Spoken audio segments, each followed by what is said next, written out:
Hey guys, today is just a bit of a shop update. A couple days after Christmas, not much is really happening. Trying to go tripodless.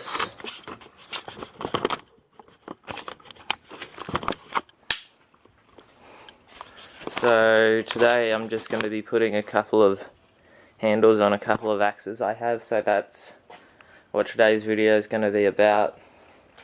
I've got the saws down here. I've vac tested my 044. I didn't film it, but I had an air leak along the crankcase, so I've got that totally pulled down. I've split the cases. I've got a new gasket to go in there. Yeah. Alright, so today I'm going to be putting a couple of axe handles on my axes. A bit different from what I normally do, but if you break your axe handles, you have to replace them. So I've got my hatchet handle here. You can see I've marked out a couple of lines with permanent marker. The middle line's where I want the axe head to seat, and then because you don't want it seating on just a flat edge, you want it seating on kind of a taper. That's between the two end black marks is where I'm going to kind of have a taper going. Once I've got that all fitted, I'll cut the groove for my wedge, and I'll wedge that. So let's go.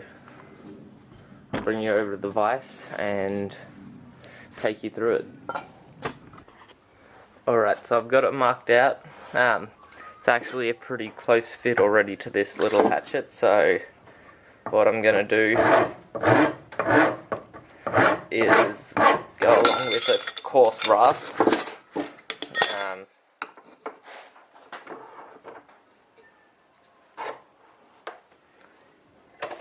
And just rasp it down.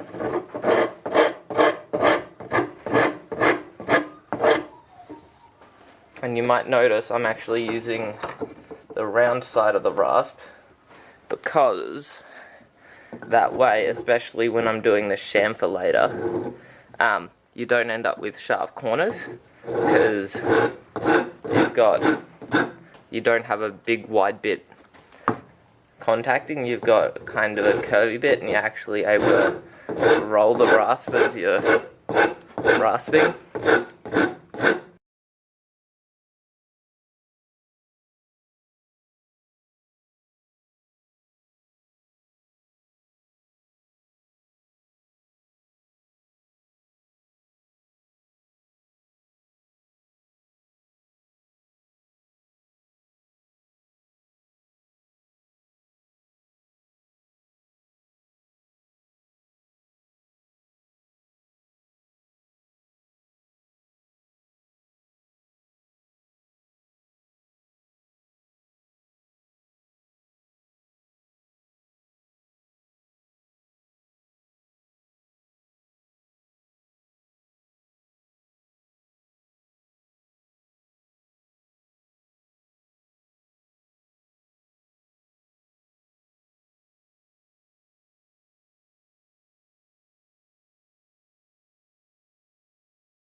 Alright, so I've got the heads hung on both of these axes, the axe and the hatchet.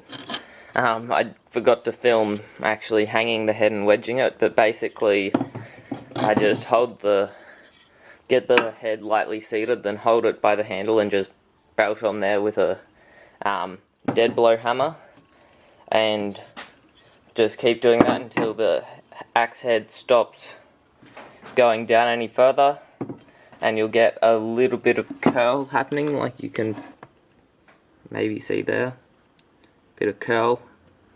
And then I had the top sticking out a bit proud. I got my wedged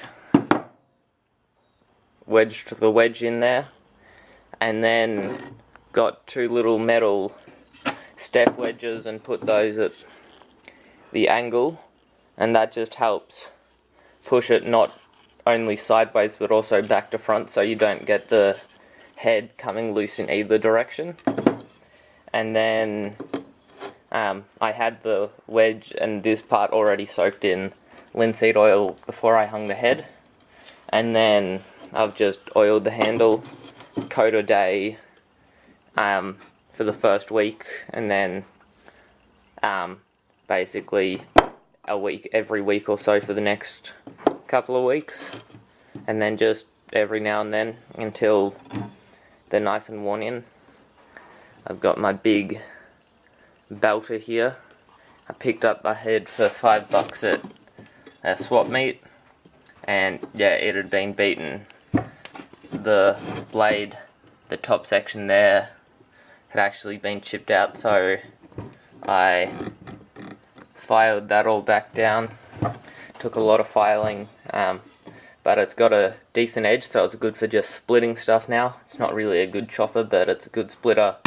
But I mainly built this as a wedge beater. It's got a nice fat hickory handle, so that took probably 2 hours to hang this head, just because you want to take it down little bit by little bit. It's better to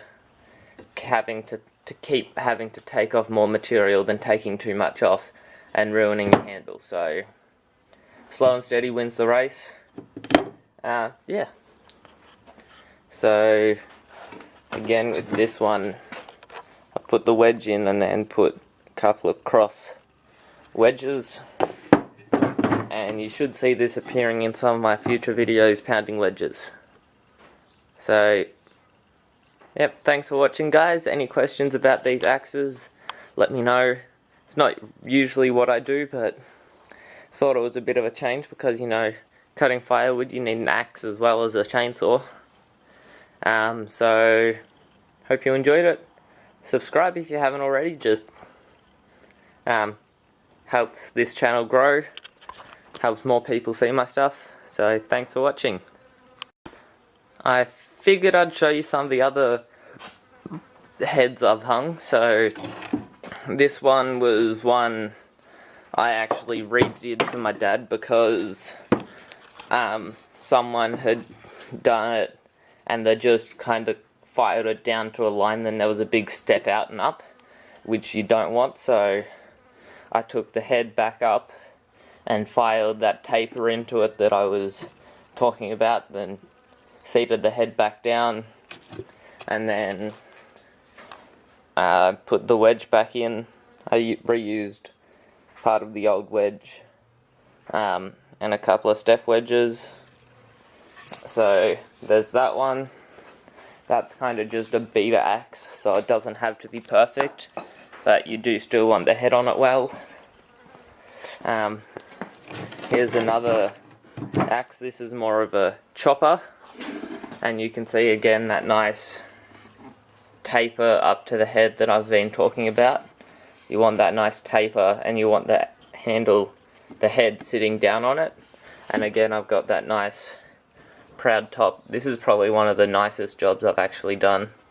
It's got a nice big fat bit of wedge in there because first person who hung this took a little bit too much material off the actual handle, but nice big wedge in there makes it better. So yeah, that's a nice chopper. I reckon the head's actually on upside down on that. I'd have to check, but looks kind of upside down to me. No, not really. And then also this sledgehammer's one that I rehung on the original handle. The top part that the sledgehammer was in had kind of worn away and rotted out a bit, just from age, and the handle was a bit loose, so I took the head off, then filed it down till it was solid wood again, seated the head on that, and then again wedged with both the cross wedge and the step wedges. And yeah, this has come up really quite nicely. It's a nice 7-ish pound